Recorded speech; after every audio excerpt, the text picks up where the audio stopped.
Sabi niya sa akin, single siya nung niligawan niya ako. And then, I fell madly in love with him. I got pregnant. But one day, I received a call from the Philippines. Hinahanap siya. Siya daw yung asawa ng daddy mo. Hinaway niya ako.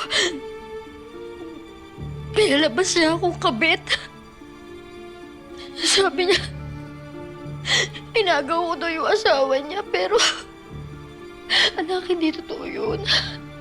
Dahil hindi naman sila kasal eh.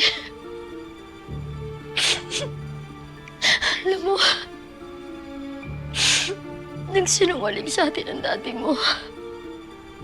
Pinalabas niya ako lang. Pinalabas niya ako lang. Tayo lang sa buhay niya. Akala ko, unang pinakasalan niya ako. Tinapos niya na yung relasyon doon sa babaeng yun. Pero anak, kinuha niya po ang kabit. At ang pinakamasakit sa lahat, may secret communication pa rin sila hanggang ngayon.